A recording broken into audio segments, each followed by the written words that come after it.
Apa itu Transnistria? Ini adalah sebuah kawasan kecil yang terpisah dari Moldova pada awal tahun 90-an. Komuniti dunia masih menganggap kawasan ini sebagai milik Moldova, tetapi Moldova sendiri tidak mengawalnya. Pada tahun 92, di sini bahkan berlaku perang yang mengakibatkan ribuan orang tercedera. Sejak itu, tentera Rusia berada di sini. Semua ini membawa kepada perbandingan Transnistria dengan titik panas lain di bekas USSR, Donbas, Karabakh, Abkhazia, dan Ossetia Selatan. Tetapi hari ini, saya akan ceritakan mengapa Transnistria tidak sepenuhnya seperti itu.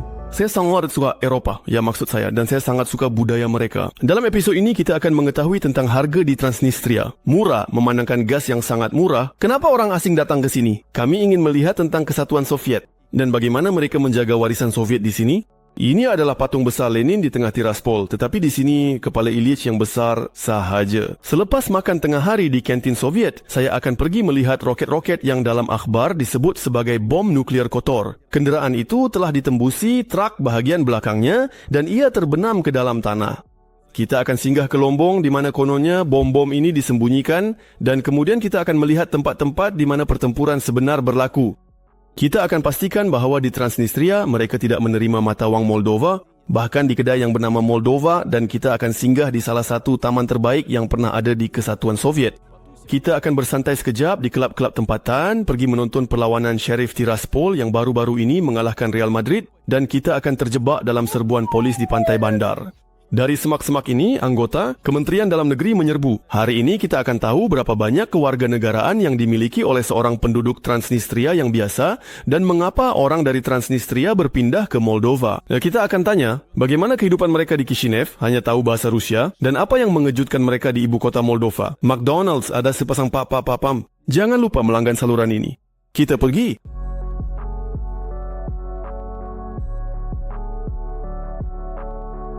Sementara Moldova berniat menyertai kesatuan Eropa, pihak berkuasa Transnistria yang tidak diiktiraf berfokus pada integrasi dengan Rusia dan bahkan telah mengesahkan bendera Rusia sebagai bendera negara kedua mereka. Sempadan tidak rasmi kawasan ini melalui Dniester Kadakui. Pihak berkuasa Tiraspol mengawal tebing kiri, manakala Kishinev yang rasmi mengawal tebing kanan. Di peta, kita melihatnya di sebelah kiri kerana Dniester mengalir ke selatan, ke bawah peta. Jadi sekali lagi, Transnistria adalah tebing kiri Dniester, manakala bahagian lain Moldova dan ibu kotanya, Kishinev, adalah tebing kanan. Saya akan sering menyebutnya seperti itu, jadi ingatlah. Penting untuk diperhatikan bahawa sempadan tidak tepat melalui Dniester dan melibatkan kedua-dua pihak dalam konflik. Ada kawasan di seberang sungai. Ini contohnya daerah Duboseri. Satu siri kampung di sini berada di bawah pemerintahan Kishinev dan disambungkan dengan bahagian lain Moldova. Dia melalui feri kecil ini.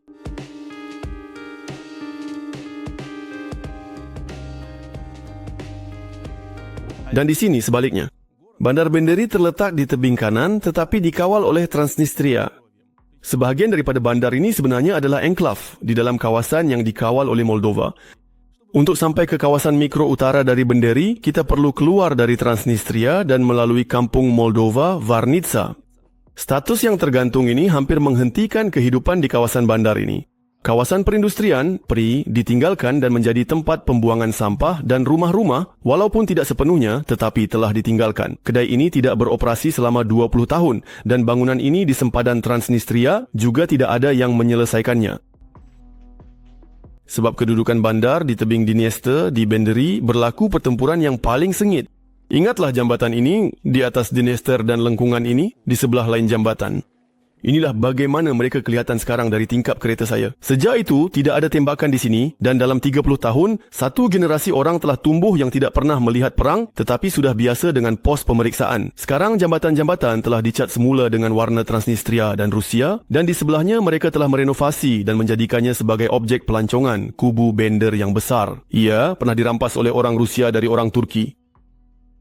Lengkungan ini didedikasikan untuk kemenangan Rusia. Benderi sudah meriah pada abad ke-18. Jadi inilah rupa Dniester, lihatlah bagaimana sekarang kereta-kereta mencuci di sungai dan pada waktu itu. Ini saya di kafe yang terletak di dalam ruang bawah tanah abad ke-19. Ia disambungkan dengan kubu-kubu lain melalui rangkaian terowong bawah tanah. Tiada kubu, jadi katakanlah ia berbahaya. Jadi boleh masuk kan? Di sini, lawes tu. That's fatur sah. Jadi pusat Benderi sangat sedikit pejalan kaki tetapi ia kelihatan kemas dan unik sekarang.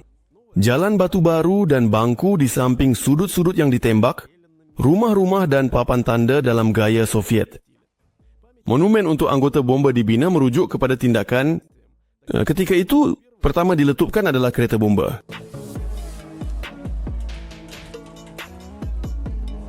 Dan ini adalah Tiraspol, ibu kota Transnistria. Saya tidak boleh menyebutnya sebagai ibu kota mengikut Undang-Undang Moldova, walaupun penduduk Transnistria sudah tentu memanggilnya begitu. Sebuah ini mengingatkan kita kepada Rusia dan Kesatuan Soviet. Nama-nama taman, tulisan di atas kereta, reben di gerai ais krim, dan bahkan patung buatan tangan. Sejak zaman, mungkin zaman Peter jika saya tidak silap. Jadi seperti yang kita lihat, tengok seolah-olah tiada apa yang dilekatkan, maksudnya dia keluar terus dari tunggul. Betul sekali, bahagian itu tidak perlu. Di sepanjang jalan utama, berbanding dengan Bender, terdapat ramai golongan muda yang berjalan-jalan dan duduk di kafe kaca. Di sini ada sanitizer buatan sendiri yang menggelikan. Memorial untuk mereka yang terkorban perang patriotik besar dan konflik Transnistria terletak di tengah kota. Di sini ada sebuah tangki, di sini ada api abadi, dan di sini ada kapel ortodoks. Di sebelahnya, di taman, terdapat patung baru Catherine II, dan di seberang jalan ada patung Suvorov di atas kuda. Di atasnya terdapat bendera 3 negara tidak diiktiraf yang lain. Semua mereka bersama Transnistria saling mengiktiraf antara satu sama lain. Bendera Rusia berdampingan dengan bendera Transnistria, dan di tempat yang paling dihormati adalah patung Lenin. Dari situ, mini eksplorasi bermula dari museum tempatan. Ia adalah salinan tepat patung Lenin yang sangat terkenal dan bersejarah yang didirikan di Berlin. Yang itu lebih besar lagi. Patung itu di Berlin sudah tiada, tetapi di sini ia masih ada. Saya tidak buat siaran ini pelajaran sejarah, tetapi lawatan seperti ini di Tiraspol ialah hampir satu cerita besar tentang Rusia. Mendapat status bandar secara rasmi daripada Catherine II pada tahun 1813-86. Di sini ia adalah sebahagian daripada wilayah Kherson dan sehingga akhir kewujudan Empire Rusia. Tiraspol adalah sebahagian daripada gubernia Kherson. Dan di lambang bandar kita yang telah ditunjukkan kepada anda, di satu bahagian terdapat lambang gubernia Kherson, di bawahnya, di situ ada buah X, tembok kubu dan lambang bandar kita, Tiraspol. Di Tiraspol, mereka menekankan bahawa bandar ini adalah pusat ketenteraan Rusia yang penting dan semua jejak ini sedang dipulihkan dengan aktif. Contohnya, objek ini adalah kubu Tiraspol yang terletak di tengah-tengah rumah kediaman. Pada masa itu, peluru seperti ini terbang ke arah Turki dan kubu bandera dari sini. Tapi saya pun juga pergi ke pameran yang menceritakan bahawa di kawasan ini tidak pernah membosankan. Dan sebelum kedatangan Rusia, di peta Transnistria yang kecil terdapat puluhan penemuan sejarah. Di sini terdapat juga sisa-sisa mamut dan jejak kehidupan masyarakat kuno yang purba. Anda lihat patung batu ini dipanggil simbolik. Di Tiraspol, berbeza dengan contohnya Crimea, perkhidmatan tempahan penginapan barat berfungsi. Dengan naiviti dan rasa teringin tahu, saya menyewa rumah melalui Airbnb. Dari kali pertama, saya terjebak dengan penipu. Pendek kata, kami tiba di alamat Liebknecht 51. Rupanya ini adalah rumah persendirian yang tidak pernah menyewakan penginapan melalui Airbnb. Jadi kami sekarang sedang mencari penginapan lain. Duit belum nyimpan. Saya dapat kembali. Kawan-kawan dari Tiraspol ketawa. Mereka menemui tempat untuk saya. Beberapa buah pangsapuri yang tidak mahal di laman web tempatan. Sementara kami mencari, saya terkejut dengan harga di kafeteria tempatan yang agak comel. Lihat, jus 9 rubel, bir 10, kwas pula, dan burger yang hebat ini 49 rubel. Pangsapuri 3 bilik dengan pengubah suaian yang sederhana dan pemandangan ke arah rumah bersalin. Hanya berharga $15 sehari. Dari pandangan di luar tingkap dan ke halaman, dia sukar untuk memahami negara mana yang anda berada. Rubel Transnistria, walaupun tidak diterima di mana-mana negara di dunia, di sini anda perlu membelinya kerana dolar dan lei Moldova hanya diterima di stesen minyak. Di kaunter, mereka jadi tegang apabila melihat kamera. Dan untuk itu anda boleh dihukum dakwa dalam rejim. So, bengo. Dan anda tidak diagungnya tahu bagaimana ia boleh ditarik. Dan apa? Tidak, ini pasti mengikut undang-undang dalam perlembagaan. Tak, saya mau tahu berdasarkan fakta. Sambungan akan datang. Saya masuk ke dalam kafeteria Soviet dengan menggunakan rubel. Zat kosnya di sini ditujukan kepada pelancong, penduduk tempatan makan di sini. Harganya tidak tinggi. Untuk menjadi pionir atau oktobrenok, saya akan selesaikan semuanya sekaligus. Di pintu masuk ada Lenin dan bendera Transnistria. Di dalam terdapat bendera Soviet dan gambar Kremlin. Dan semua ini tidak bertentangan dengan tulisan dalam bahasa Ukraine dan rancangan Presiden Ukraine Zelensky di televisyen. Tukul dan sabit walaupun pada topeng perubatan. Adakah tetamu ini? Ya, bikini. Di rak terdapat peralatan Soviet, di dinding ada keluaran akbar Soviet. Ya, dan dalam menu semuanya sangat sosialis. Lihat pada harganya. 7 rubel. Sebenarnya di sebelahnya ada krepek barat. Dan ini adalah makanan dalam tin yang tidak begitu Soviet. Saya tidak menahan diri ambil pasta bebola daging. Wah, sedapnya.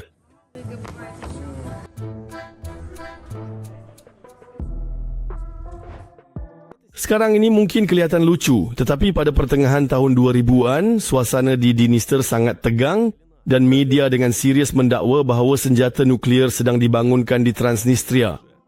Ini adalah tangkapan skrin dari salah satu laman web berita Moldova yang paling popular pada masa itu, yang merujuk kepada Interpol, menyatakan bahawa Transnistria membekalkan senjata kepada semua organisasi pengganas dan melatih pejuang Al-Qaeda. Dan juga menyimpan stok senjata yang besar, termasuk senjata pemusnah besar-besaran, termasuk senjata nuklear. Dan ini adalah artikel dari penerbitan Rusia yang popular hingga ke hari ini yang merujuk kepada Washington Post menyatakan bahawa 38 peluru berpandu Al-Azani telah pun diubah menjadi bom nuklear kotor. Bahkan menyebutnya pun menakutkan. Dan saya juga pergi ke tempat di mana peluru berpandu anti hujan Al-Azani disimpan dan dalam cuaca hujan yang suram pula. Sangat menakutkan dari jauh apabila bola merah dengan peralatan misteri muncul di kaki langit. Di pagar itu ada bintang merah. Tetapi pegawai stesen segera menenangkan. Yang pertama sekali, yang satu-satunya senjata nuklear di Transnistria menurutnya adalah peluru dari meriam lama di Kubu. Kedua, terdapat banyak stesen peluru berpandu di Moldova sendiri. Di Kubu, itu ada boleh dikatakan. Jadi mereka mungkin pikir mereka telah menggali peluru itu. Ini adalah senjata nuklir. Dan di Moldova ada banyak seperti itu. Terdapat beberapa di Moldova. Ini adalah Britain di stesen Gazprom NRV 5. Pembunuhan radio. Jauh 300 km. Para pakar meragui bahawa peluru berpandu anti hujan yang biasa boleh dijadikan senjata nuklear. Tetapi kemalangan juga berlaku akibat peluru berpandu mendarat. Tetap saja tidak seronok. Parasut tidak berfungsi dan dia Garakolkos telah menembusi bahagian bawah kereta, bumbungnya. Ia berlaku pada waktu malam dan ia telah menembusi kereta barang dan masuk ke dalam tanah. Dulu, ramai orang bekerja di sini. Bekerja sama dengan Kishinev dan Odessa, mereka bersama-sama memusnahkan cuaca buruk, menjaga hasil tanaman. Peluru berpandu Al-Azani meletup di awan, menyemburkan bahan yang menyebabkan hujan batu jatuh ke tanah dalam bentuk kepingan kecil. Sekarang orang-orang di sini mengingati zaman itu dengan rasa sedih dan peralatan yang digunakan kebanyakannya adalah pemanas air dan telefon cakera. Pertemuan yang sangat penting dengan tanam kengut. Hubungan terus dengan lapangan terbang Kishinev dan pada zaman Soviet lagi dengan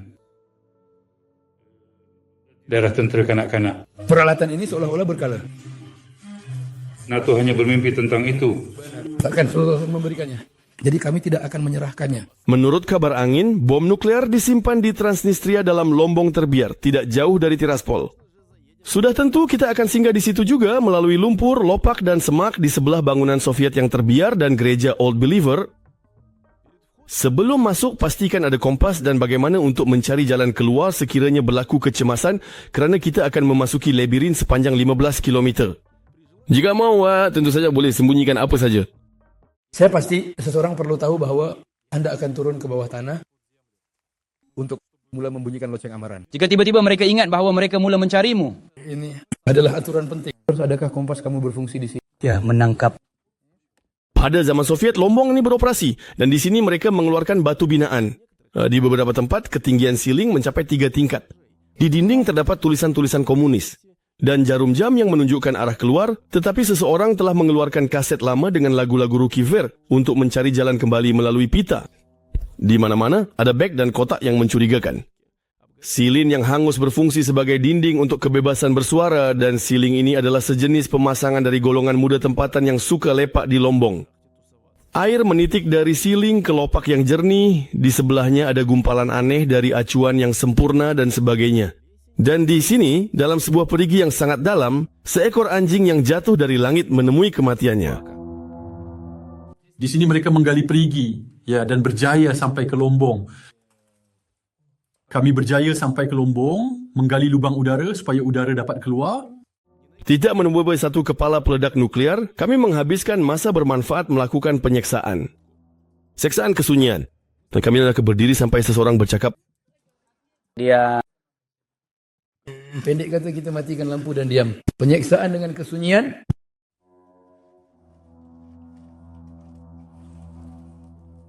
Apa yang seronok, dalam kehidupan biasa, jarang sekali kita berada dalam keadaan sunyi sepenuhnya dan dalam kegelapan sepenuhnya. Tak pernah, hujan tak berhenti, lopak-lopak semakin dalam, saya juga menyusuri ke dalam Transnistria. Di sini bahkan di kampung-kampung, terdapat banyak monumen kepada pemimpin Soviet. Ini Dzerzhinsky dan di sini ada Lenin yang tidak seimbang. Ternyata ada seseorang yang telah memotong kepala Lenin dan pengukir yang sedang membaikinya. Kemudian kepala itu sedikit tidak seimbang dengan proporsinya. Ya, jadi dapat lihat kepala sedikit lebih besar daripada badan. Pemimpin terlalu menakutkan, bukanlah bapa kepada rakyat. Sukar untuk berfikir tentang kebencian penduduk Transnistria terhadap Moldova, memanggil kedai mereka Moldova, walaupun mata wang Moldova tidak diterima. Tidak diterima. Apa yang mereka katakan? Kau cepat lari situ. Mereka kata hanya boleh bercakap lebih banyak. Ya, di sepanjang jalan, kita melalui analog piramid Mesir di Moldova, di mana orang-orang penting dikebumikan beberapa ribu tahun yang lalu. Dikelilingi dengan batu. Ia dianggap suci segi. Dan puncak kurgan adalah titik permulaan ke langit. Seperti piramid yang sama. Cuma di padang Moldova. Pusat daerah dengan banyak bendera dan bas retro. Kita melalui dan tiba di sebuah kampung yang tenang di tepi Dniester, yang suatu ketika dahulu terkenal di seluruh kesatuan Soviet. Terima kasih kepada Taman Rodina. Rodina bukan dalam konteks negara, tetapi Dmitry Kirillovich Rodina yang ditulis di situ. Dia sebenarnya dilahirkan di Rusia, di wilayah Penza, untuk rakyat Rusia. Rodina pada mulanya membuat model taman di kebunnya dan setelah memastikan semuanya akan menjadi hebat, dia pergi kepada pihak atasan yang sebenarnya dia tidak takut untuk berdebat. Tetapi apabila dia menunjukkan ini kepada kepimpinan parti, mereka mencadangkan untuk membuat sebuah bukit di tengah taman yang akan dipanggil Bukit Komunisme. Dia kata sedikit, bukan idea yang tepat. Rodina mempunyai konsepnya sendiri. 3 elemen. Udara, air, dan konkrit yang lebih murah daripada batu dan memberikan patung-patung itu suatu persona Soviet yang tertentu. Sangat erotik. Terus mengikut ukuran Soviet, figura ini mempunyai nama Moldova, Aurika. Apabila musim panas, di sini ada bayang. Di gua ini, cahaya matahari yang terang jatuh ke atas gadis itu, wajahnya, dadanya, semuanya diterangi, dan dia kelihatan benar-benar seperti gadis emas yang sebenar. Mimpi seorang penyair, wanita yang menggoda. Dalam beberapa karya, pengunjung dapat mengenali penulisnya sendiri. Di sini dia kononnya berbaring di bangku dengan istrinya dan menunggu kereta api. Dan di sini dapat dilihat profilnya. Nah, lihat hidungnya kan? Pada tahun 1982, sudut 100 taman dari seluruh kesatuan Soviet dipersembahkan di VDNH. Rodina membawa bahan-bahannya, tetapi dia tidak sempat untuk menghadiri mesyuarat. Dan kami berkata, maaf, tetapi masa sudah tamat. Dia kata, cuma tengoklah, saya tak perlukan apa-apa. Keesokan harinya, dia datang ke VDNH dan taman beliau berada di tengah-tengah. Beberapa taman menang pada masa itu. Ini adalah Taman Gorky di Moskow. Siapa yang pernah pergi mungkin faham apa yang ada di sana. Ini adalah taman-taman. Taman Domodedovo, taman di Leningrad dan taman di Chebruchi di sebuah kampung kecil di Moldova. Menakjubkan, dia mendapat pingat emas tempat pertama. Walaupun hujan, air di taman sepatutnya lebih banyak. Tanpa Awarton, ia kelihatan sama sekali berbeza daripada yang sepatutnya. Disebabkan mangkuk konkrit yang rosak dan tidak menampung air, kolam-kolam itu kosong. Rumah angsa juga kosong. Angsa-angsa datang ke sini, sekarang kita akan tutup pintu masuk. Rodina juga terlibat dalam rumah kebudayaan. Dia bersama Taman, Sberbank dan Lenin yang besar secara mental membawa kita ke sebuah bandar Soviet. Setuju, istana seperti itu akan kelihatan normal di tengah ibu kota. Tetapi untuk sebuah kampung, ia sangat tidak sepadan. Ya, tetapi apa yang mengejutkan saya adalah bahawa rumah kebudayaan tidak terbiar, lantainya bersih, ada sanitizer di tempatnya, dan kanak-kanak sedang berlatih, malah dengan muzik rakyat Moldova.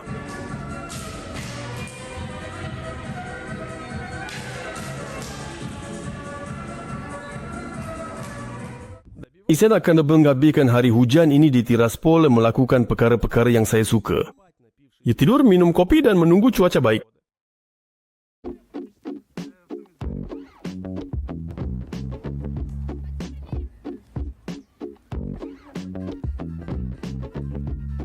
Di tengah-tengah Tiraspol ada pantai sungai. Cuaca baik, orang ramai sangat banyak. Orang ramai berenang, walaupun airnya keruh dan terdapat pusaran air yang sangat berbahaya. Setiap tahun di Dniester, puluhan orang lemas. Saya sendiri juga menjadi saksi kepada perkara seperti itu.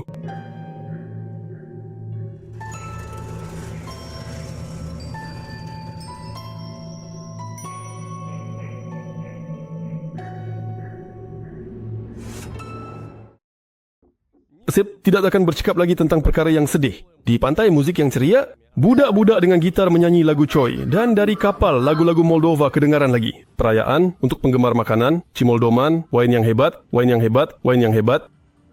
Primoldava sediakan tempat untuk berkelah. Rasa nak minum bir sejuk yang hampir percuma di sini dan terjun ke dalam air keruh.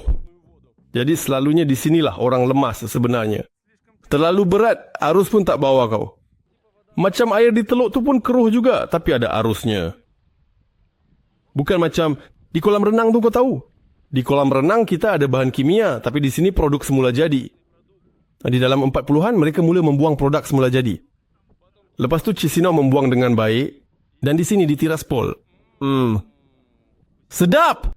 Ini saya bercakap tentang hadiah untuk pelancong dari Transnistria yang datang dari Moldova, di mana hampir tiada loji rawatan yang berfungsi dan air sisa mengalir terus ke dalam Dniester. Antara hiburan yang masih sah di pantai adalah berinteraksi dengan tumbuhan. Lihat dia mengecut di bawah air dan kemudian dia mengembang semula. Antara hiburan haram adalah berinteraksi dengan polis Transnistria yang secara profesional menangkap peminat minuman beralkohol di sini. Dari semak-semak ini, pegawai Kementerian Dalam Negeri muncul. Mereka mengeluarkan protokol kepada semua orang, menangkap dan membawa mereka pergi. Jadi sekidak boleh minum alkohol di pantai di Transnistria. Begitu juga seperti di Chisinau. Malah setelah tahu kami dari Moldova, pihak berkuasa berbual sejam tentang kehidupan di Chisinau. Kami berpasti mendapat pencerahan, kembali kepada kepercayaan, bertaubat dan kami tidak akan melakukan ini lagi. Zenya bekerja bertahun-tahun di laluan Chisinau Tiraspol dan melihat pelbagai perkara. Kebanyakannya, orang Transnistria pergi ke Chisinau untuk bekerja, belajar di atau menguruskan dokumen Moldova. Oh, adakah ia pergi? Bangsa mana dan ke mana kebanyakannya? Siapa pergi dari Piratpol ke Chisinau, siapa pergi dari Chisinau ke Tiraspol? Sangat banyak keluarga di mana anak-anak tinggal di sini. Ada yang berkahwin, ada yang sekadar tinggal di sini selepas belajar. Dan melawat ibu bapa. Maksudnya ibu bapa di Tiraspol dan anak-anak di Chisinau. Ya. Sangat banyak pencen untuk menerima pencen. Dapatkan beberapa dokumen dari arkib. Ada orang yang pergi ke kedutaan. Di Tiraspol, orang dari Moldova pergi sebagai pelancong. Ada juga desas-desus di Tiraspol lebih banyak gadis bujang dari Chisinau. Orang Moldova pergi ke Tiraspol apa? Orang Moldova pergi ke mana? Sama ada mereka pergi melawat atau ada yang pergi untuk berkenalan dengan gadis. Ini topik popular kan? Baiklah. Ada saat-saat seperti itu. Dia berkenalan melalui internet, pergi untuk berjumpa dengannya. Sebelum pandemik memang ada banyak pelancong asing. Mereka datang ke stesen kereta api secara berkumpulan dan membeli tiket. Kumpulan 10-12 orang.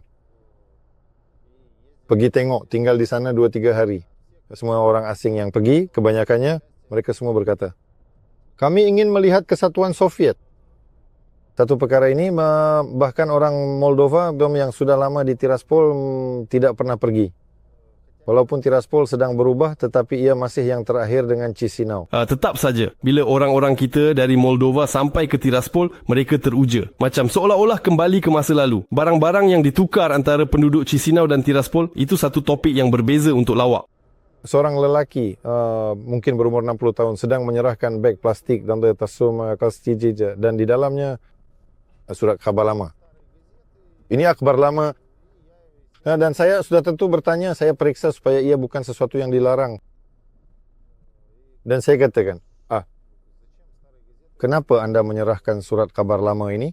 Di sana, maklumat ini supaya saudara mara di sana dapat membacanya. Dia berkata, Badien, tidak ada, kami berkomunikasi begini dan inilah cara saya menyampaikannya. Mereka, inilah saudara mara yang ingin menyalakan dapur. Dan begitulah. Ayah. Ada kes macam tu. Kami pun gelak. Ada kes. Ada macam tu. Sampai ada pasangan muda datang ke aku. Memang sangat menarik. Semasa pandemik, kebetulan dan dalam beg plastik itu. Begitu dengan 50 mandi. Mereka ingin menghantar teras sebanyak 1 kilogram. Okay. Apa jadi diam? Adakah ada tepung di sana? Saya seolah-olah tidak mencubanya. Atau sesuatu yang lain. Tetapi semua orang yang saya kenal semua. Yang bekerja pada masa itu. Semua menolak seperti mereka. Sama ada mereka menghantar beg tepung ini atau tidak, itu masih menjadi misteri. Bersantai di Tiraspol pada waktu malam sebenarnya tidak mahal. Mari kita ambil contoh pawagam. Harga tiket sedikit lebih dari 2 euro dan di sini ada 3 dewan yang bagus dan menayangkan filem-filem Hollywood terbaik. Di Rusia, disebabkan sekatan, filem Batman tidak ditayangkan, tetapi di Tiraspol, saya sendiri hadir di tayangan perdana. Kami adalah budak jahat mungkin. Sudah tiba masanya untuk menjadi pemuzik yang baik. Malah, di dalam dewan, mereka secara rasmi membenarkan masuk dengan beg dari kedai dan kopi. Boleh dibeli dengan 5 rubel di mesin yang kebetulan berkomunikasi dengan pelanggan dalam bahasa Romania. Harga di kedai tidak banyak berbeza. Dari Moldova atau Ukraina, kebanyakan produk masih dibawa dari sana.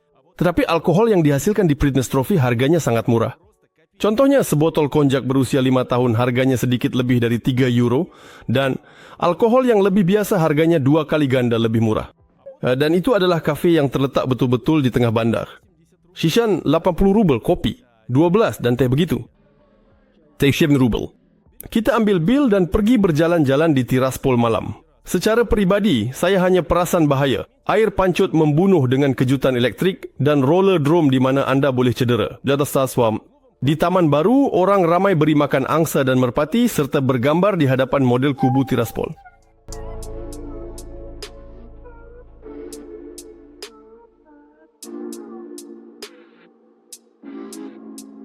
Betul-betul di tengah, di kafe dengan shisha. Perwakilan Abkhazia dan Osetia Selatan. Di bangunan kementerian terdapat bendera Rusia. Semua ini bersebelahan dengan tulisan Moldova dalam huruf Cyrillic dan nama-nama kedai Moldova yang masih ada sejak zaman Soviet. Team ialah sebagai contoh dalam masa. Di sini orang ramai meninggalkan beberapa konsert dari Istana Republik dan ini adalah rumah di mana ibu pejabat Grigory Kotovsky dan kedai kilang minuman keras itu terletak.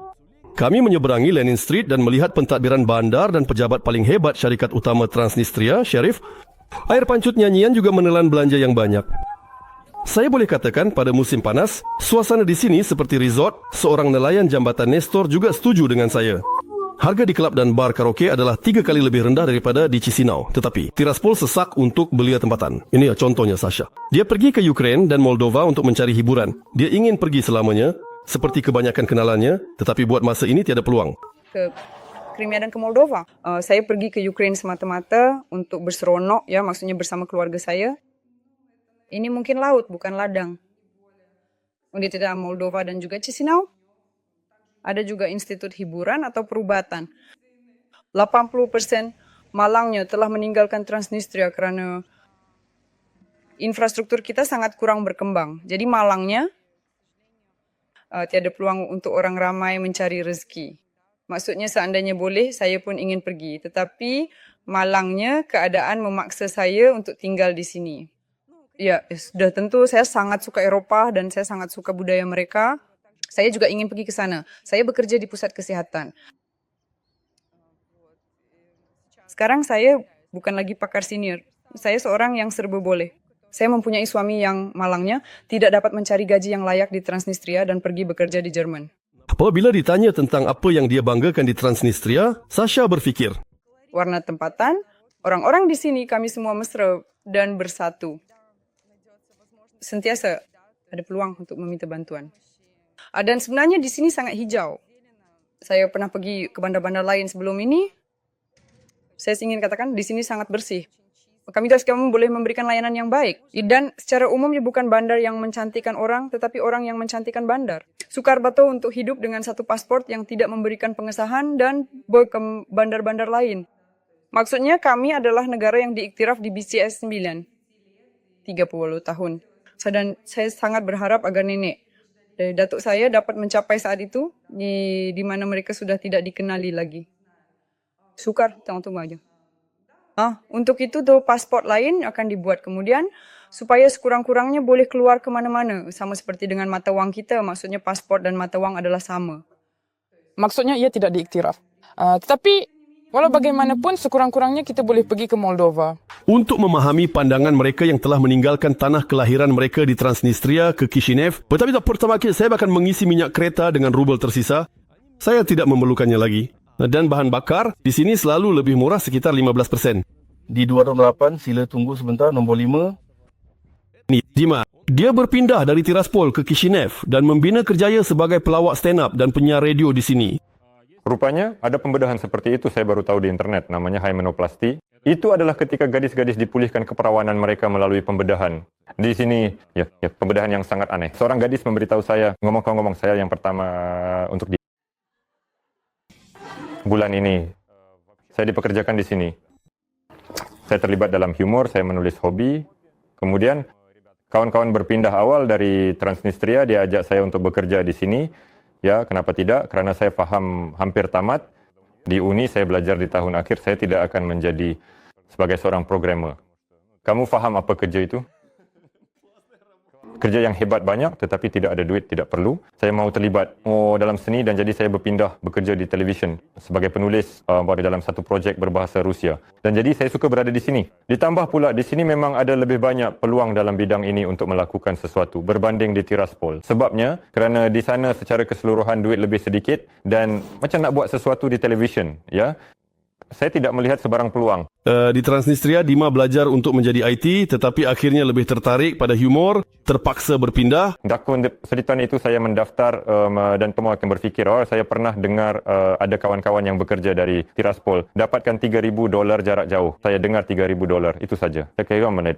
Dan saya fikir macam mana nak bekerja jarak jauh? Ada beberapa syarikat tempatan, tetapi kita berfikir untuk bekerja untuk Eropah, tetapi tinggal di Transnistria, di mana harga memang di sana semua murah, memandangkan gas yang sangat murah. Kebanyakan kawan-kawan Dima juga telah berpindah dari Tiraspol, tetapi tidak semua. Dan jika kita ambil kawan-kawan kamu, berapa peratus dari mereka yang telah berpindah dan ke mana mereka pergi? Jadi Pak, ya saya memang ada seorang kawan yang saya selalu berhubung, hanya dia yang tinggal, ya mungkin ada yang dikenali. Jadi macam ini saya lihat di Odnoklasniki, Gospodji. Ada beberapa orang yang saya lihat, jadi ada yang di Eropah, maksudnya ada sedikit peratusan orang di Eropah, beberapa orang. Di Rusia terdapat cukup ramai orang. Jadi maksudnya kebanyakannya telah berpindah ke tempat lain. Tentu ada yang tinggal mungkin kerana mereka tidak mempunyai peluang dan mereka merawat yang seperti itu. Tetapi kebanyakannya berpindah ke Rusia atau ke Moldova sekali lagi atau lebih jauh. Beberapa negara Eropah yang lebih. Jadi kamu cakap nampaknya mereka tidak mempunyai peluang untuk berpindah. Ini tidak dibincangkan, ingin berpindah. Jadi dalam kebanyakan kes ya maksudnya, jika kita lihat secara objektif, memang jelas bahawa kamu di sana tetap terlihat peluang. Yulia juga dari Transnistria. Kesesakan di Chisinau adalah sesuatu yang baru baginya. Saya suka kesesakan lalu lintas teruk. Cuba faham macam mana kesesakan. Kesesakan. Ya, mau topik? Itu saya belum terbiasa hingga sekarang. Adakah ada Tiraspol kadang-kadang? Tidak, tidak pernah. Disebabkan gaji yang rendah, Yulia tidak dapat mencari kerja mengikut profesionnya di Tiraspol. Di Chisinau, kamu boleh mendapatkan pendapatan lebih tinggi. Saya seorang pengarah teater bukan secara profesional. Jadi saya belajar di Universiti Negeri Transnistria. Kami ada satu universiti. Kebanyakannya adalah institusi kerajaan, beberapa pusat kebudayaan, maksudnya rumah budaya atau teater drama. Dan itu semua sangat sedikit. Dibayar memang, sangat sedikit. Maksudnya di sekitar mungkin, jadi $150 mungkin. Bulan terbaik yang saya dapat adalah hingga 5.000 rubel. Di sini maksudnya bahas 20.000. Saya dapat. Saya tidak selalu faham bila Yulia bergurau tentang apa yang mengejutkannya di Kishinev. Tapi seolah-olah dia benar-benar terkejut dengan tempat letak kereta di pusat membeli belah. Pertama kali di tempat letak kereta di Mole. Pertama kali? Ya. Dan kamu? Wah, keren. Di sini boleh berjalan-jalan minum kopi bersantai. Dan bagaimana dengan kawasan ini separuh Tiraspol? Kami parkir kereta dia menerima mesej dari seorang kawan dari Tiraspol baru sahaja pergi untuk berkhidmat dalam tentera. Di Pridnestrofi ada panggilan berkhidmat? 30 menulis bahawa saya akan berkhidmat. Betul ke? Tunggu, ya. Dia... Ini apa? Mobilisasi? Dia pernah berkhidmat? Tidak. Dan saya cakap, kenapa kamu pergi ke pejabat pendaftaran tentera? Dia cakap, saya pergi untuk berkhidmat. Semua. Dari Tiraspol, Papa datang ke Mole. Bagaimana untuk melihat ke sesuatu, ketarikan pelancong, berehat, membeli barang, makan di McDonald's. Di Tiraspol sebenarnya pada dasarnya tiada pusat membeli belah besar, tiada franses langsung. Sebabnya tiada siapa yang boleh membuka franses di negara yang tidak diiktiraf seperti KFC, McDonald's atau Starbucks. Jadi maksudnya untuk itu tidak akan ada di sana aja pada dasarnya selamanya. Sementara Yulia bercerita bahawa orang Pridnestrov masih belum biasa dengan teknologi moden dia sendiri. Keliru dengan Swiss bahasa di tablet di McDonald's. Yang tidak faham apa yang ditulis. Nak teruskan? Ya.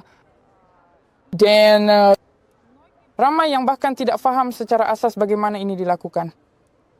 Kenapa? Tidak. Sudah, dan melintas, hebat. Semua orang datang ke Tiraspol, ke Chisinau untuk apa? Datang ke pusat membeli belah, jalan-jalan, makan di McDonald's, beli barang. Saya mau ingat zaman sekolah saya. Di sekolah kami mereka mengaturkan lawatan. Jadi kami pergi untuk lawatan ke zoo, ke McDonald's dan ke lapangan terbang. Kami dibawa ke lapangan terbang hanya untuk melihat betapa hebatnya ia. Macam wow, lapangan terbang, di sini ada pesawat terbang. Saya ada kawan yang takut turun di eskalator. Dia fikir versi itu mungkin akan berlaku. Jadi secara ringkas itu adalah ketakutan panik seperti yang dialami oleh orang-orang. Jadi mereka takut menaiki lift sebab takut terperangkap. Di sini dia takut untuk menaiki eskalator kerana dia tidak pernah menaikinya. Semalam kami tidur sebab tiada itu. Hai, ini adalah sekedar pandangan jernih blog tentang kehidupan di PMR. Okay. Ramai yang tinggal jauh dari Pridnestrovie dan kurang faham kawasan ini. PMR menurut mereka ia adalah sejenis pulau dari Kesatuan Soviet. Tapi itu tidak benar. Saya cepat meyakinkan anda. Contohnya, saya jumpa pos dalam kumpulan V-Contactor Club nombor 19 Sabtu 24 Oktober Pesta Shibari. Kami menjemput anda ke bengkel yang ditujukan kepada Shibari, seni Jepun mengikat secara erotik, penemuan diri dan tumpuan dalaman pada perasaan dan emosi sendiri. Di sini anda pergi. Adakah pernah ada bengkel Shibari di Kesatuan Soviet? Dan sekarang, dengarkan frasa yang indah ini. Pada pendapat saya, ia kedengaran hebat, jelas secara fonetik. Bengkel Pridnestrovian yang ditujukan kepada Shibari. Bengkel Pridnestrovian yang ditujukan kepada Shibari. Ini genius pada pendapat saya. Ini adalah petikan dari rancangan Dima di mana dia mentertawakan apa yang berlaku di Pridnestrovie. Dia meyakinkan bahawa semua gurauan tentang kepribadian orang Pridnestrovian itu benar. Adakah anda mempunyai Coca-Cola? Yes. Ada, kita lihat. Beberapa kali kita lihat. Bukan Coca-Cola. Ini adalah gurauan yang saya anggap sebagai gurauan tentang McDonald's. Ini bukan gurauan ya, tapi ini benar-benar nyata. Apa yang lucu adalah tiada McDonald's di Tiraspol. Mereka seolah-olah tidak tahu ataupun tidak mahu menakluk pasaran kita. Mungkin mereka takut, tidak mampu bersaing. Jadi secara umum, mereka tidak ada di sana. Dan lucunya, di sana kebanyakannya ada saluran televisyen Rusia. Maksudnya iklan kebanyakannya adalah Rusia. Dan sepanjang zaman kanak-kanakmu, kau selalu tengok McDonald's. Di sana ada lagu Papa Pama. Apa itu? Tunjukkan, beri sini. Saya nak kentang goreng itu, sedapnya selera untuk kentang goreng itu percuma. Jadi sudah tentu, saya tanpa berlebihan berpindah ke Chisinau 20 tahun. Saya seorang ahli sihir. Jadi saya faham bahawa bagi anda ini adalah perkara biasa sejak kecil. Dia ada padamu. Kau lalu di sana hanya restoran, entah apa. Dan kawan-kawan, dia di lapangan terbang sampai ke sesuatu yang lain, mungkin akan ditemui jika digali lagi. Jadi apa yang ada, kita tiada Waikiki di sini. Mungkin saja dia akan ambil untuk dirinya sendiri atau mungkin tidak. Tanpa hak, ada kedai di mana mereka menjual bantuan kemanusiaan yang dibawa masuk ke mana-mana. Dan mereka berkata, kami menjual semuanya. Maksudnya, ada juga perniagaan seperti itu di sini. Mereka membahagikannya mengikut jenama, seperti ada dan ada. Ya, dan sebenarnya, tiada bahagian. Ada kedai di mana kau boleh pergi. Ya, di sini cak pun di penyangkut. Ada Dambe Seat di sebelah Adidas. Ada sesuatu yang berbeza. Pasti ada beberapa skema di sana. Biasanya, apabila kau masuk ke kedai Adidas, saya hanya masuk di sini untuk berseronok. Tapi di sana tiada. Saya rasa ada yang tidak kena dengan anda, kawan-kawan. Apa yang sebenarnya berlaku? Pridnestrovia negara tidak diiktiraf. Kami sama tidak menyentuh aspek politik tentang ini, tetapi bagaimana ini mempengaruhi kehidupan biasa? Jadi kad Pridnestrovia, contohnya tidak berfungsi kan? Apalagi? Jadi pertama sekali dokumen. Jadi maksudnya paspor Pridnestrovie, paspor yang kau akan dibenarkan melalui pos sempadan Pridnestrovie apabila kau pergi ke Chisinau. Itu sahaja. Dia tidak diiktiraf di mana-mana. Jadi saya dengar bahawa seolah-olah ke Abkhazia boleh. Jadi maksudnya kita tidak mempunyai sempadan bersama. Maksudnya untuk sampai ke Abkhazia, engkau perlu melintasi beberapa sempadan di mana kau memerlukan pasport lain yang diiktiraf seolah-olah di seluruh dunia. Untuk bercakap tentang kewarganegaraan dan bahasa, mari kita berpindah sekejap lagi. Di Transnistria, di pintu masuk ke Muzium Utama Tiraspol, ada bendera kemenangan dan poster-poster Soviet. Pengarah muzium, Alla Antonovna, menceritakan tentang kewarganegaraan penduduk tempatan dengan memberi contoh keluarganya. Jadi tanya saya siapa saya dari segi kewarganegaraan. Ini bapa saya, seorang Moldovan dari kawasan Odessa. Ibu seorang Ukraina dari kawasan Odessa. Dua kampung di tengah sekolah, mereka belajar di sana. Akhirnya ayah tamat di fizik dan matematik Belsky. Ya. Dia dari Ukraina bagi meningkatkan pendidikan tempatan. Saya menulis dalam bahasa Rusia. Masalahnya adalah konflik Pridnestrovie bukanlah konflik etnik. Kedua-dua wilayah dihuni oleh bangsa yang sama, walaupun dalam proporsi yang berbeza. Pada awal 90-an, perkara utama yang menakutkan penduduk Pridnestrovie di Moldova adalah keinginannya untuk berintegrasi dengan Romania dan kemungkinan larangan bahasa Rusia. Tidak ada satu pun yang berlaku dalam 30 tahun ini dan orang-orang di kedua belah pihak di Dniester memahami ini. Kawan-kawan kau dari Pridnestrovie atau Rost? Seseorang Toreamen Gyadhi Anda serana berpindah ke Moldova yang pernah menyerang kami di sana, tidak ada yang seperti itu. Secara umum, saya tidak pernah mendengar perbualan seperti itu sejenisnya. Sehingga terdapat beberapa jenis sentimen permusuhan perkara seperti itu dalam kalangan saya. Apa yang ada di sini? Mungkin ada orang di suatu tempat. Jika kamu melayari internet, tentu ada beberapa orang seperti itu. Saya tidak tahu sama ada mereka ini bot atau orang sebenar. Sesuatu yang sebaliknya entah bagaimana, mungkin mengandungi kejahatan. Tetapi dalam kalangan kawan saya tidak pernah ada orang seperti itu. Dalam arah perbualan seperti itu. Yaitu saya tidak pernah mempunyai sebarang prasangka terhadap penduduk Moldova, khususnya Kishinev maksud saya. Dan setiba saya tidak pernah menghadapi masalah. Kamu tak pernah menghadapi masalah. Ada beberapa yang tentang bahasa tetapi tidak ada. Maksudnya semua orang saling memahami dan mereka berhubung. Dan bahasa, kamu tahu bahasa Romania? Saya tidak mengenalinya, dibesarkan dalam persekitaran berbahasa Rusia, jadi sebelum pindah ke sini saya tidak mengenalinya. Kemudian saya bekerja selama 1,5 tahun kumpulan berbahasa Rusia dan di sana saya tahu bahasa Romania, saya tahu perkataan asas, tetapi saya tidak belajar serius. Ditambah pula semua ini malas, ini 100% orang yang sangat malas. Dan jika di persekitaran Rusia otak berkata, nikmati bro, jangan buat apa. Dan di sini juga ada orang-orang yang ramah. Jika ada sesuatu yang kamu tidak faham, mereka akan alih ke Rusia. Mereka yang...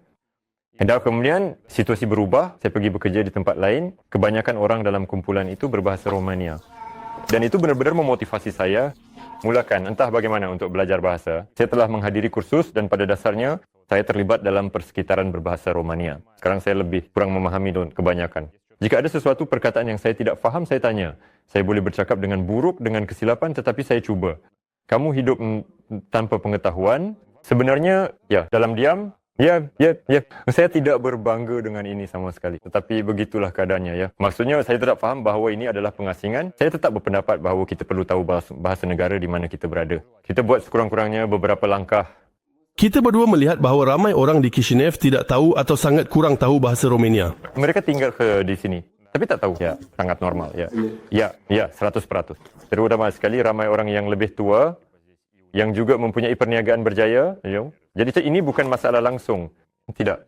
Orang-orang, kita bahkan dapat melihat ini melalui persembahan, kita melakukan stand up, yaitu penonton. Baik, saya rasa, 6% di bahasa. Mencakap, macam mana nak hidup di Kishinev tanpa tahu bahasa Romania yang hanya tahu bahasa Rusia? Sebenarnya, saya tidak ada masalah langsung. Saya bekerja di syarikat berbahasa Rusia. Semua kawan-kawan saya berbahasa Rusia, hampir 80% daripada kenalan saya adalah orang yang berbahasa Rusia.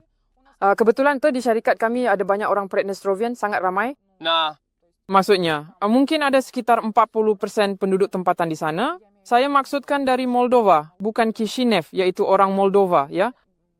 Sepanjang setahun lebih saya tinggal di sini, tidak ada seorang pun yang pernah menolak untuk berkomunikasi dalam bahasa Rusia. Maksud saya, di tempat awam, seperti di kedai, di pasar raya, di kafe, tidak pernah sekalipun terjadi.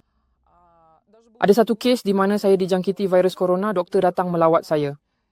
Dan dia minta maaf kerana bahasa Rusia dia yang tidak baik. Mari kita bayangkan. Macam mana kehidupan seseorang yang hanya tahu bahasa Romania di Tiraspol? Jadi, itu tidak mungkin. Maksudnya Tiraspol adalah kawasan berbahasa Rusia. Sebenarnya Pridnestrovie adalah sebuah negara yang pelbagai bangsa. Kami ada ramai orang Moldova, Ukraina, Rusia, Bulgaria. Orang Gagauzi. Tapi semua orang bercakap dalam bahasa Rusia, benar-benar semua. Jarang sesekali kamu bertemu dengan orang yang bercakap Moldova, jarang. Hanya Romania. Jika seseorang tidak faham Rusia, dia tidak akan dapat bekerja atau belajar di mana-mana. Ini sekali lagi adalah contoh yang mengesahkan betapa tiadanya masalah dengan bahasa di sini. Apa yang saya lakukan adalah bekerja di media berbahasa Rusia sebagai pengacara, maksudnya dalam rancangan pagi. Berfakap pun dalam Badana Rusia, siaran pun dalam rancangan pagi, mereka bercakap dalam bahasa Romania, normal. Pasport Dniester Demetrius hanya berguna untuk perjalanan ke Kishinev dan untuk berbangga di hadapan gadis-gadis Moldova. Ketika saya diterima bekerja, ketika mereka memanggil saya untuk bekerja di saluran televisyen satu, macam dan jadi, pada masa itu, kertas undi saya belum siap. Saya ada dokumen, ini pasport yang ditetapkan. Jadi saya berfikir, bawa ke sini, bawa ke sana, atau tidak boleh bawa untuk lihat gambar. Jadi jelaslah, dokumen ini tidak diiktiraf di sini dan juga di tempat lain. Di dalam hidup, maka ada seorang pun yang bertanya, misalnya dalam situasi dalam kehidupan seharian di mana kamu ada pasport yang ditetapkan, tunjukkan bagaimana rupanya ada pasport Moldova dalam tulisan Sirilik, jadi untuk melihatnya. Transnistrian faham bahawa mereka tidak boleh pergi ke mana-mana dengan pasport tempatan dan memperoleh kewarganegaraan di negara yang berbeza. Malah, kebanyakan daripada mereka mudah mendapatkan pasport Moldova, Rusia dan Ukraine. Jika saya ambil keluarga saya, sepupu saya tinggal di Kanada, adik perempuan saya tinggal di Istanbul, mak saudara saya tinggal di Tyumen, Pandakanyem, dan sepupu-sepupu saya tinggal di Moskow. Maksudnya, kami semua terpisah dan semua sudah pergi. Maksudnya kebanyakan orang pergi.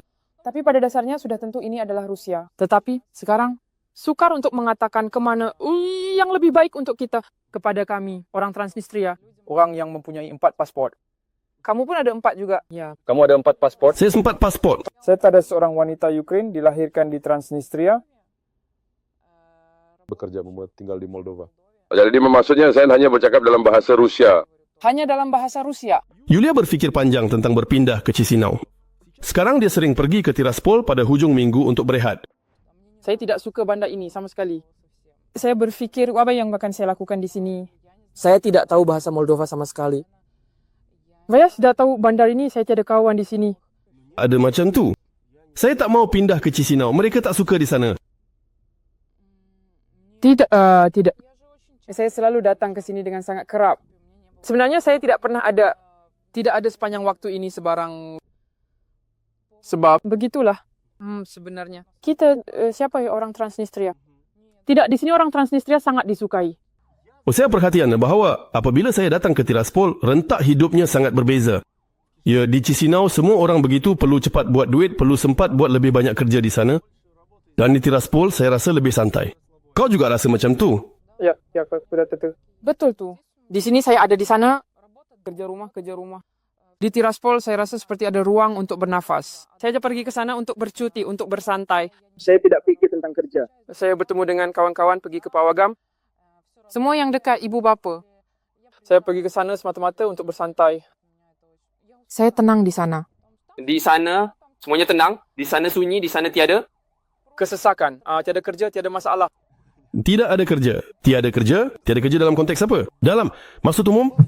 Pada dalam maksud yang sebenar dan juga dalam maksud kiasan dan dalam maksud umum. Untuk hidup, kamu juga belanjakan lebih. Sangat mudah. Saya menyewa sebuah apartmen 2 bilik di Tiraspol dengan keadaan yang sangat baik hanya dengan $70. Di sini, saya menyewa sebuah apartmen 2 bilik dengan keadaan yang sangat sederhana.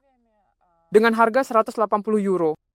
Makin nice kos hidup, sukar untuk tidak bersetuju dengan Yulia. Tidak mungkin untuk membayangkan bahawa di hotel paling hebat di Chisinau ada harga seperti itu. Tetapi di Hotel Rusia di pusat Tiraspol, di mana tetamu paling penting dan pemain bola sepak barat menginap, bir berharga 12 rubel. Tapi Yulia memang tidak suka bersosial di Tiraspol. Apa bezanya antara suasana di Chisinau dan Tiraspol? Sebenarnya saya baru sahaja menyadarinya. Saya sebenarnya bukan orang yang suka bersosial, tetapi ternyata saya juga suka bersosial. Sekarang giliran saya. Jika saya bercuti di Chisinau, saya rasa sangat santai. Saya tidak merasakan pandangan. Macam mana kamu berehat di teras balik? Jadi saya akan bercakap dari sudut pandang seorang gadis. Ya Tuhan, tengoklah siapa dia datang, apa yang dia pakai, bagaimana dia menari, pandangan yang menghakimi. Tujuannya satu, untuk mabuk. Mungkin malah bergaduh. Dan ada juga kes yang lebih teruk. Tapi di sini, ketika saya berehat, ada begitu banyak orang yang hebat, begitu banyak orang yang cantik. Semua, faham tak? Semua orang berehat. Semua orang tidak ada siapa yang memikirkan apa yang mereka pakai, apa yang ada dalam gelas mereka, apa yang mereka minum. Tiada siapa yang malu, semua orang menari. Wah, ini hebat, ini perbezaan yang besar. Semua ini terperangkap di teres, terperangkap lut namarit. Agresif, kata bekuaista.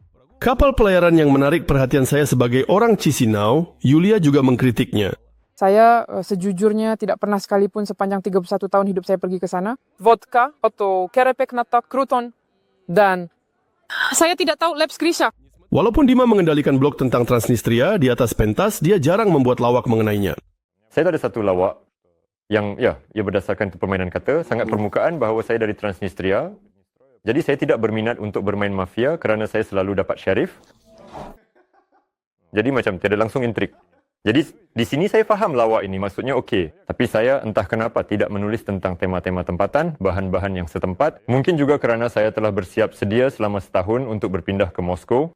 Okey, di sana rata bahan yang diperlukan adalah yang bersih, universal dan mudah difahami. Sukar bagi Moskow memahami syarif, kau akan menerangkan Transnistria. Secara ringkas, orang di sini memahami itu dalam konteks kerana mereka terikat. Bila Sheriff mengalahkan Real, apa yang berlaku? Kau gembira? Saya gembira, maksudnya semua kawan-kawan dari kawasan saya menang. Walaupun orang Afrika yang tinggal di... Ya, orang Afrika, saya pergi ke sekolah yang sama dengan mereka. Tapi saya gembira, ya hebat. Kami bahkan gembira. Gembira? Itulah yang menarik, ya. Maksudnya tiada langsung konflik atau pertembungan di kalangan orang biasa, sehingga ya macam tipa Sheriff kelab kita semua itu. Maksudnya kami benar-benar gembira juga Sheriff Real mengalahkan. Saya yang jauh dari bola sepak faham ini situasi luar biasa. Macam itulah saya nak cakap. Lebih seluruh dunia menulis Sheriff Moldova. Ya. Dan sebab itulah orang-orang dari tebing Dniester ini memanfaatkan kemenangan ini. Macam mana boleh 100% ya. Dan di tebing sana tiada siapa yang merasakan, tiada apa-apa, kemenangan bersama. Yep. Terima kasih kepada Sheriff, tahun lepas seluruh dunia mengenali Pridnestrovi ketika klub Tiraspol menang ke atas Shakhtar Donetsk dan Real Madrid. Dan ini kami, walaupun ada ancaman denda kerana penumpang berlebihan, membawa budak-budak ke perlawanan Sheriff dalam Liga Juara-Juara. Hai semua, kami pergi ke bola sepak.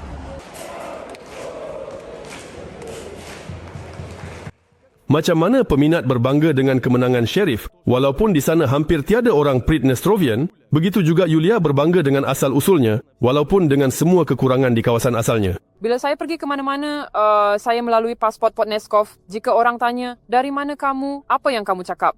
Pridnestroia. Ramai yang tahu apa itulah, kan? Banyak. Ya. Bahkan di Turki saya ada kakak. Tapi kebanyakannya mereka fikir ini adalah Rusia. Tapi kamu cakap, tidak, ini adalah Moldova. Kami tetap merasa bahagia. Kami cukup dengan apa yang ada. Walaupun ada yang kita tidak ada. Setiap kali saya datang, saya rasa seperti di rumah. Saya rasa selamat. Saya rasa selesa. Dan selesa.